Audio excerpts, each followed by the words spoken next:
the promise of discovery, the allure of the unknown road. It's a siren song that lures many unsuspecting souls into the embrace of the night, believing that a journey is merely a change of scenery, a transient moment between familiar walls, is the most profound mistake a traveler can make. For the road itself is a living entity, a conduit for forces unseen, and it remembers every footfall, every whispered fear, every silent scream. I once saw a vision, not in the stars, but in the dust kicked up by a lone car on a deserted highway, a swirling vortex of forgotten tragedies, a tapestry woven with threads of dread that many will never learn to read, let alone escape. This is not a collection of mere tales. It is a testament to the shadows that cling to asphalt, the spectral passengers who board when the sun dips below the horizon, the quiet hum of tires on pavement, a sound that lulls so many into a false sense of security, can quickly morph into a symphony of dissonance when the veil thins.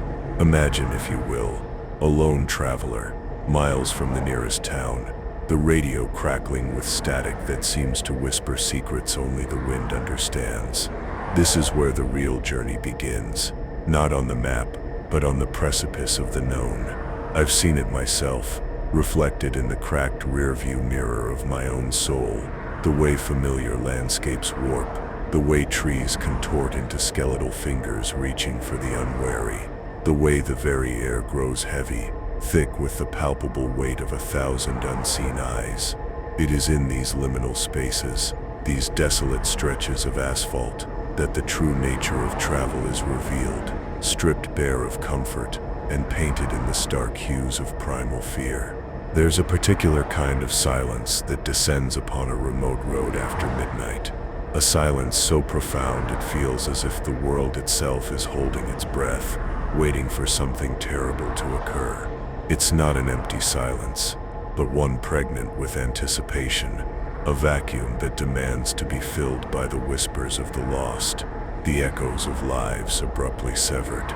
Think of the ghost towns, their weathered facades like tombstones marking forgotten communities, places where the wind whistles through broken window panes, carrying the spectral laughter of children who will never grow old, or the mournful sighs of lovers whose final embrace was etched into the very fabric of the decaying wood. These are not just stories, they are scars on the landscape, a permanent reminder that the past is never truly buried, especially where the journey ends and the nightmare begins. The first story I will unveil concerns a driver, his headlights slicing through an impenetrable fog that seemed to emanate not from the sky, but from the very earth beneath him. He was on a long haul, the kind where the monotony of the road tries to lull you into a state of dreamlike complacency, a state that makes you vulnerable. The fog thickened, not gradually, but as if a celestial curtain had been yanked shut, obscuring everything.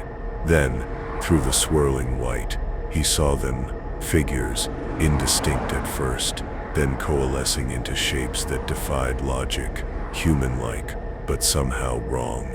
They moved with an unnatural gait, not walking, but gliding, their forms shimmering, as if seen through heat haze, yet the air was bitterly cold. He tried to speed up, his heart hammering a frantic rhythm against his ribs, but the car seemed to lose power, its engine sputtering like a dying ember. The figures drew closer, their indistinct features resolving into hollow eyes and gaunt faces, mouths stretched in silent screams.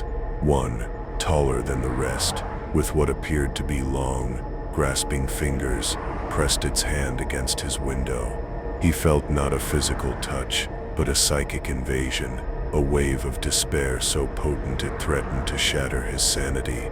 It was a moment frozen in time, where the physical world and the spectral realm collided, leaving him with a chill that no amount of sunlight could ever dispel. This driver, whose name has long since faded into the mists of regret, spoke of a chilling encounter on a desolate stretch of highway, a place where the asphalt seemed to bleed into the twilight. He had stopped for a moment, perhaps to stretch his legs or to clear his head, when he heard it, a faint rhythmic thudding, like a child's ball being bounced, but deeper, more resonant. He scanned the darkness, his senses on high alert, and then he saw it. A lone, red ball bouncing eerily by itself in the middle of the empty road, its movement too perfect, too deliberate to be natural. As he watched, mesmerized and terrified, it stopped, then rolled slowly towards him, as if inviting him into a deadly game. He felt an irresistible pull, a morbid curiosity that warred with his instinct for self-preservation. He knew, with a certainty that burrowed into his bones, that this was no ordinary object. It was an offering, a lure, a testament to the darkness that festers in forgotten places.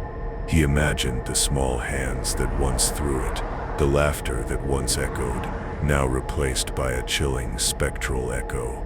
The ball stopped at his feet, perfectly still, the silence stretching, broken only by the frantic beating of his own heart. This was the moment he understood that some games are never truly over, and some toys are best left buried in the dust of the past. Another soul, a young woman seeking a new beginning, found herself on a cross-country drive, the endless ribbon of highway her only companion. She had rented a car, a nondescript sedan that felt as alien to her as the unfamiliar constellations emerging in the night sky. One evening, as dusk painted the horizon in bruised purples and oranges, she took a turn onto a secondary road, a shortcut suggested by a faded, hand-drawn map found tucked in the glove compartment. The road deteriorated quickly, the asphalt giving way to gravel, then to a rutted dirt track that seemed to lead nowhere but into the heart of a dense, foreboding forest. The trees pressed in, their branches forming a suffocating canopy, blotting out the last vestiges of light. She tried to turn back, but the car's tires spun uselessly in the loose earth, digging her deeper into the mire. Panic began to set in, a cold tendril wrapping around her throat. Then she saw it, a faint flickering light in the distance, a beacon of hope in the encroaching darkness. Driven by desperation, she pushed the car forward, the engine groaning in protest. As she drew closer, she realized the light emanated from a small, dilapidated cabin, its windows dark and empty, save for one, where a single candle flickered. It seemed abandoned, yet strangely inviting, a place that promised shelter or perhaps a far greater danger. She approached the cabin cautiously, the silence of the woods amplifying the sound of her own ragged breathing. The door creaked open before she could even reach it, revealing a dimly lit interior. Inside, the air was thick with the scent of dust and decay, a faint aroma of something else, something metallic and unpleasant, like dried blood. In the center of the room sat a single rough-hewn table, and on it, a collection of objects that sent a shiver down her spine. A child's doll with one button eye missing, a tarnished silver locket, and a stack of yellowed photographs, each one depicting a family that looked eerily familiar, yet utterly alien. As she reached out to touch one of the photographs, her fingers brushed against something cold and damp. It was a single wilting rose, its petals the color of faded crimson. And then, she heard it, a soft, almost imperceptible whisper, seeming to come from the very walls of the cabin, a voice that spoke her name, a voice that promised comfort, but dripped with an unholy hunger. The flicker of the candle seemed to deepen, casting elongated shadows that danced and writhed, morphing into shapes that hinted at the entities that had once inhabited this place, and perhaps still did. The story of the Hitchhiker is one that chills me to the bone, a narrative that speaks of the ultimate vulnerability of the solitary traveler, a man driving late at night, seeking only to reach his destination, spotted a figure by the roadside, a solitary silhouette against the bleak expanse of the moonlit highway. He was a generous soul, or perhaps just naive, and he pulled over. The hitchhiker was unremarkable at first glance, just a young man, dressed in worn clothing, his face obscured by the shadows of his hat. He asked for a ride to the next town, his voice a low, gravelly rumble. As they drove, the conversation was sparse, punctuated by the rumble of the engine and the lonely howl of the wind. But as the miles passed, the driver began to notice peculiar things. The hitchhiker never seemed to blink. His skin was unnaturally pale, almost translucent, and a strange, faint scent, like damp earth after a storm, emanated from him. The driver's unease grew, a primal fear whispering warnings in the back of his mind. He glanced at his passenger, and in the faint glow of the dashboard lights, he saw the hitchhiker's eyes. They were completely black, devoid of any iris or pupil, like two bottomless wells of night. The driver's blood ran cold. He remembered the old legends, the whispers of entities that mimicked the lost, that preyed on the unsuspecting on lonely roads. He knew with a certainty that paralyzed him that this was no ordinary traveler. This was something ancient, something hungry. He wanted to stop, to scream, to flee, but his limbs felt heavy, his will sapped by an unseen force. The hitchhiker turned his head slowly, his black eyes fixing on the driver, and a slow, chilling smile spread across his face, revealing teeth that were unnaturally sharp. The driver felt an overwhelming urge to confess his sins, to beg for mercy from a being that understood no such concept. The road itself can be a deceptive entity, a path that promises connection but often delivers isolation. Consider the tale of the phantom truck, a specter that haunts a particular stretch of highway, its massive frame a manifestation of sheer terror. This truck, witnesses claim, appears out of nowhere, its headlights blinding, its horn blaring a sound that seems to shatter the very air. It doesn't just pass, it stalks, matching the speed of its chosen victim, its shadow engulfing their vehicle, a harbinger of impending doom. Many who have encountered it speak of a bone-chilling cold that permeates their car, a suffocating pressure that makes it difficult to breathe, as if the truck itself is trying to crush them. One man, who barely escaped its spectral pursuit, described the sheer, unadulterated terror of seeing the truck's massive grille fill his rearview mirror, the chrome glinting with an unholy light. He could see, or rather feel, the rage emanating from it, a palpable force that sought to obliterate him. He remembers praying, not to any specific deity, but to the universe itself, a desperate plea for deliverance. The truck, for reasons unknown, suddenly veered off into the darkness, disappearing as abruptly as it had appeared, leaving the driver trembling, forever marked by the encounter, the ghostly roar of its horn echoing in the silent chambers of his mind. The crossroads are ancient places, nodes of power where the mundane and the mystical intersect. Many travelers, lost or seeking answers, find themselves drawn to these junctions under the shroud of night, unaware that they are stepping onto a stage where unseen forces play out their eternal dramas. There's a specific legend, whispered in hushed tones, about a crossroads where a lone figure was seen waiting, not for a ride, but for a soul.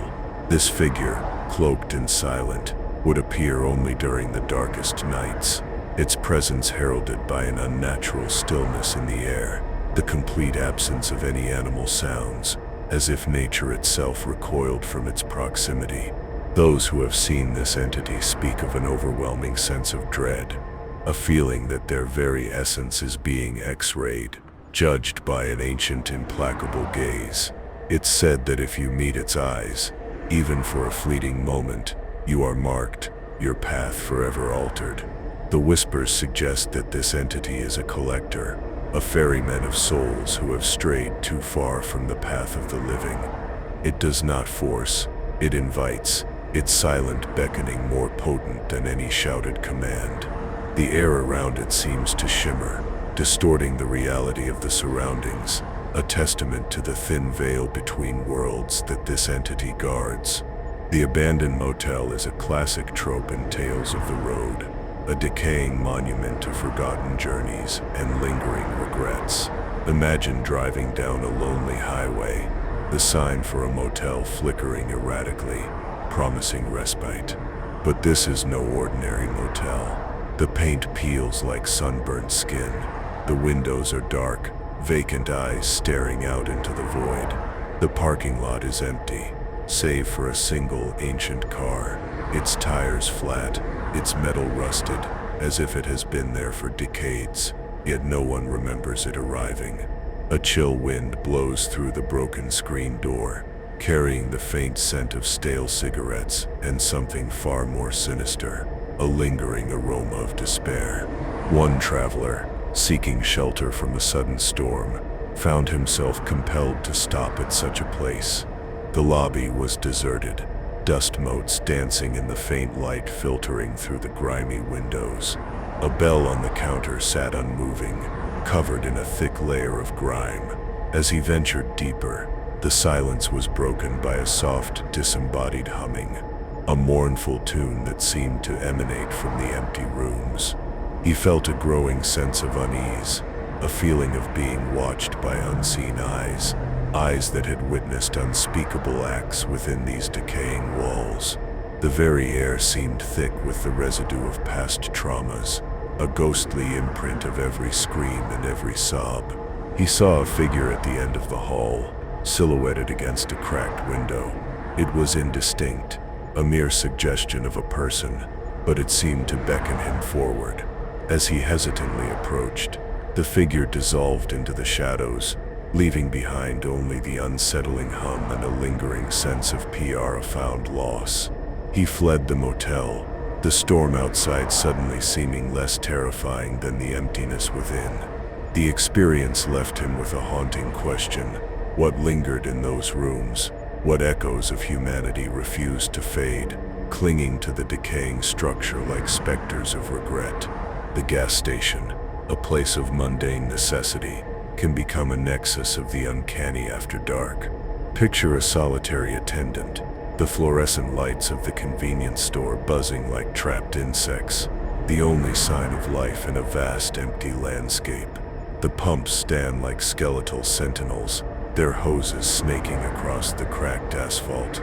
It's during these quiet hours, when the world seems to slumber, that the veil between worlds grows thinnest. A car pulls up, not to refuel, but simply to sit, its engine idling, its occupants unseen. The attendant, accustomed to the solitude, feels a prickle of unease, a sense that this is not a routine stop. He sees a hand reach out from the passenger window, not to pay, but to gesture, a silent communication that speaks volumes. The gesture is simple, yet terrifyingly specific, pointing towards the empty lot behind the station, a place where the shadows gather and writhe. The attendant feels a compulsion, an unseen force drawing him towards that spot, as if a cosmic string is being tugged. He knows instinctively that to investigate is to step onto a precipice, to acknowledge the unseen presences that dwell just beyond the edges of perception. The humming of the lights seems to intensify, a frantic prelude to a revelation.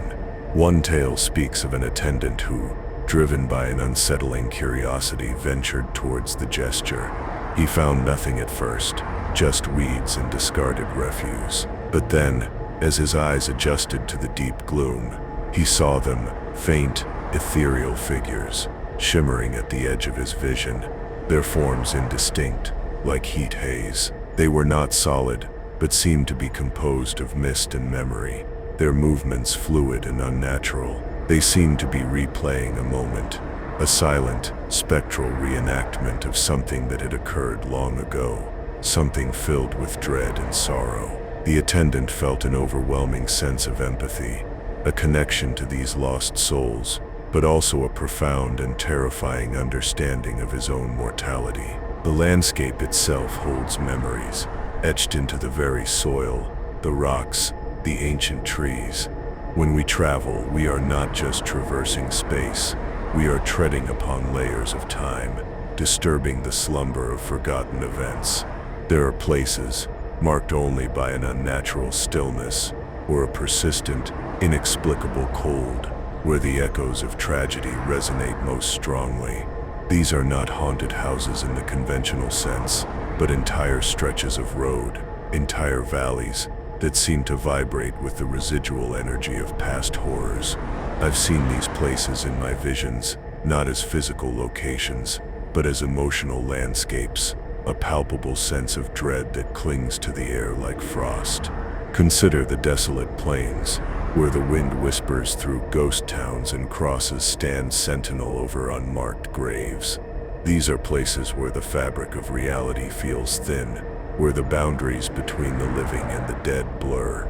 A traveler might feel an inexplicable sadness, a wave of melancholy washing over them, not of their own making, but a transference of ancient grief, or perhaps a fleeting glimpse of movement at the edge of their vision, a shadow that detaches itself from the landscape, only to dissolve back into the ether. These are the whispers of the land, the stories it refuses to forget, the truths it tries to impart to those who dare to listen.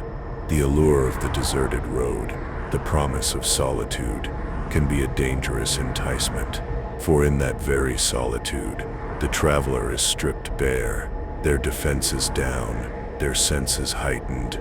It is in these moments of isolation that the unseen can more easily breach the veil. A broken-down car on a deserted stretch, miles from any help, becomes a temporary island in a sea of darkness. The silence presses in, amplifying every creak, every rustle, every imagined sound. The traveler is left with only their thoughts, their fears, and the growing certainty that they are not truly alone, that something ancient and hungry is watching, waiting for the opportune moment to reveal itself. I recall a story of a young couple, their car sputtering to a halt on a road that seemed to have been forgotten by time.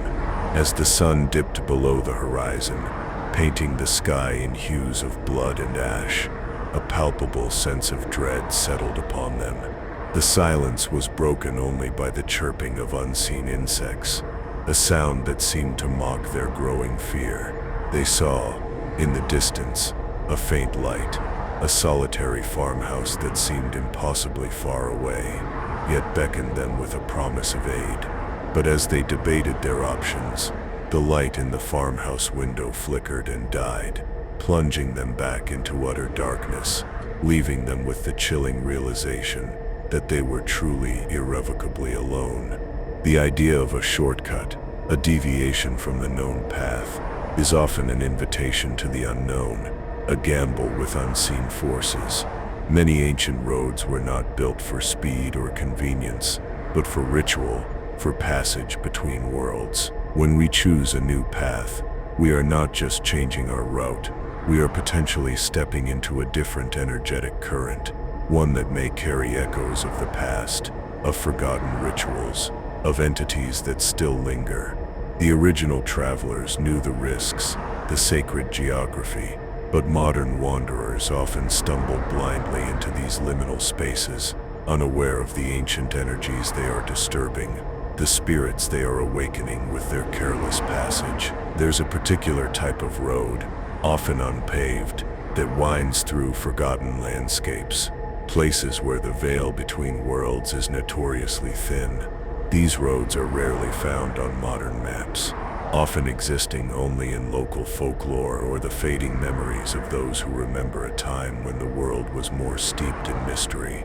Traveling on such a path is akin to entering a dream, where the rules of reality become fluid, and the unseen can manifest in unsettling ways. The air might grow heavy, carrying the scent of ozone or damp earth, and the traveler might experience a sense of temporal distortion, where time seems to stretch or compress, leaving them disoriented and vulnerable. One traveler, a seasoned explorer of the forgotten corners of the world, recounted an experience on such a road. He had chosen a path less traveled, a narrow track that snaked through ancient woods. As he drove deeper, the trees seemed to close in, their branches interlocking overhead, creating a perpetual twilight. He felt a strange sense of detachment, as if he were moving through a landscape from a forgotten dream. Then he saw it, a spectral figure, standing by the side of the road, beckoning him forward. The figure was indistinct, translucent, yet radiated an undeniable aura of ancient power. He felt a pull, a curiosity mixed with dread, but also a profound recognition, as if he had glimpsed a guardian of this hidden realm. The act of traveling, particularly at night, is an invitation for the unseen to make its presence known. The darkness is a cloak, a canvas upon which spectral entities can paint their terrifying narratives. When your vehicle becomes a small bubble of light and sound in an ocean of black, you are a beacon, drawing the attention of those who dwell in the shadows. It's a primal fear, the fear of the unknown, lurking just beyond the reach of your headlights. The feeling of being watched by eyes that have seen centuries unfold, eyes that hold the secrets of the abyss. This is why so many encounters happen on isolated roads, at speeds that offer little escape when the traveler is most exposed. Think of the late-night drive, the comforting familiarity of your own car, suddenly transformed into a fragile shell against the encroaching night. The road ahead, illuminated by your headlights, seems to stretch into infinity, but the periphery is shrouded in an impenetrable darkness. It's in that darkness where the possibilities multiply, where the whispers begin. The rustle of leaves might sound like footsteps. The shadow of a tree might morph into a lurking figure. These are not mere tricks of the light. They are the subtle manifestations of entities that exist just beyond our normal perception, drawn to the vulnerability of the solitary journey. The very concept of a roadside attraction, often mundane in daylight, can take on a sinister hue under the cloak of night. A forgotten statue, a dilapidated billboard, a peculiar rock formation. These become landmarks of the uncanny when the sun has set. They are focal points where the veil is thin, places where the residual energy of past events can manifest in disturbing ways. Imagine stopping at a roadside memorial, a simple cross adorned with faded flowers, and feeling an overwhelming sense of grief, not your own, but a communal sorrow that permeates the air, a testament to a life cut short in a tragic accident. One traveler spoke of a peculiar encounter at an abandoned gas station, its pumps long since silenced, its windows boarded shut. He had stopped out of curiosity, drawn by the eerie stillness of the place.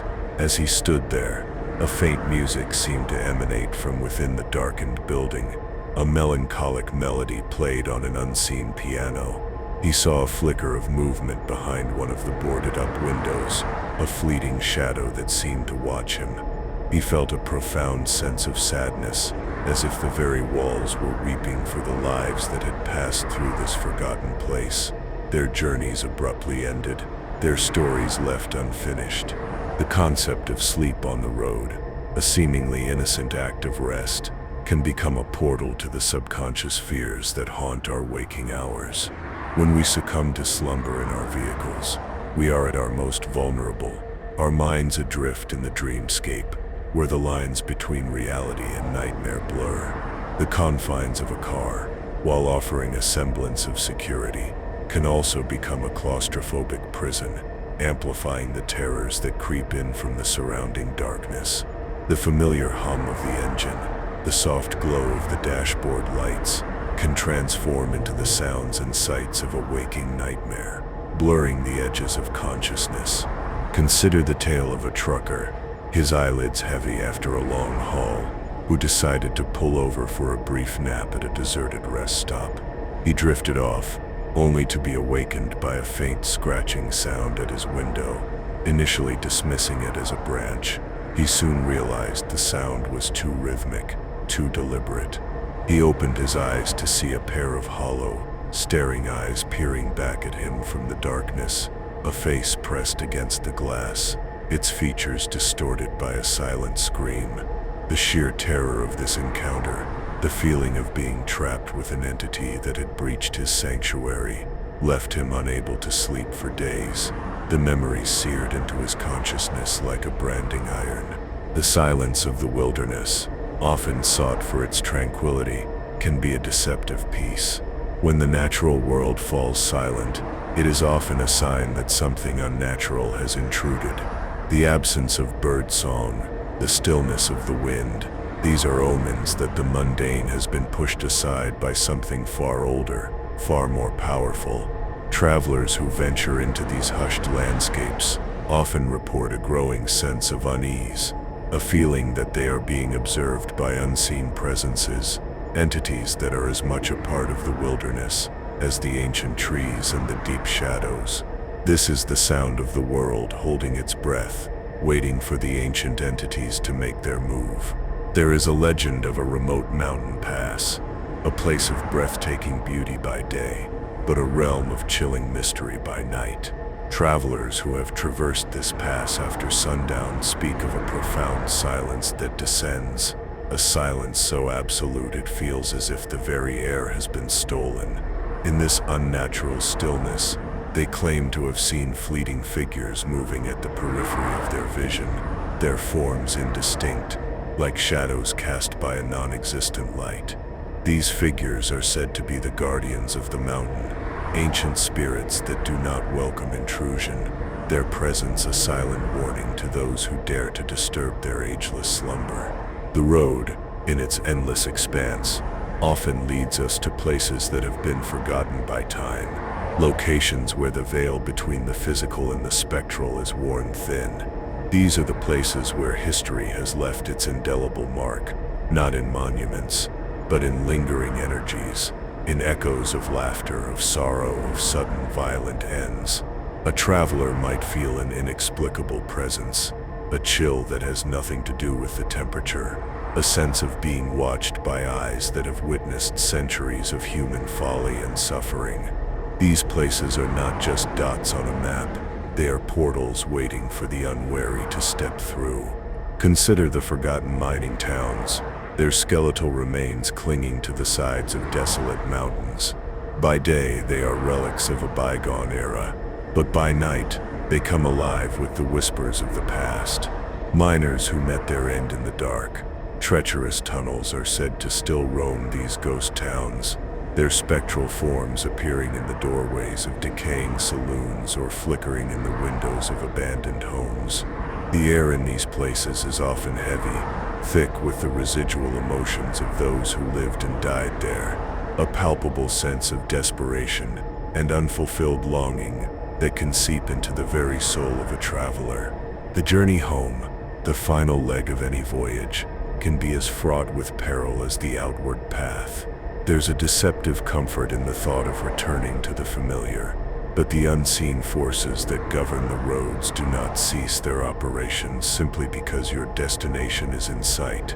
In fact, fatigue can make a traveler more susceptible, their senses dulled, their judgment compromised. The final miles can be a perilous gauntlet, where the lingering energies of the road, or perhaps something new, waits to ambush the unsuspecting soul on the very cusp of safety, a final, cruel twist of fate. I remember a vision of a driver, so close to home he could almost taste the familiar comfort of his own bed, yet he was not safe. The road ahead, bathed in the pale moonlight, seemed to shimmer, the lines on the asphalt blurring as if seen through a veil of water. He saw in the distance a figure standing in the middle of the road, a silhouette against the dark horizon. It was not a warning of an accident, but an invitation, a beckoning hand from the other side. He felt a profound sense of weariness, a desire to simply surrender, to let the road claim him, even as the lights of his own home twinkled mockingly in the distance. This is the cruelest trick the road can play, to lure you in when you believe you are already safe. The road does not forget. Every journey leaves an imprint, a psychic residue that clings to the asphalt, to the lonely stretches, to the forgotten towns. And sometimes, these imprints are not merely passive memories, but active entities, drawn to the energy of new travelers, seeking to replay their final moments, to find a new vessel for their lingering despair. When you travel, especially at night, You are not just moving through space. You are traversing a landscape saturated with the stories of those who came before, stories often written in fear and tragedy.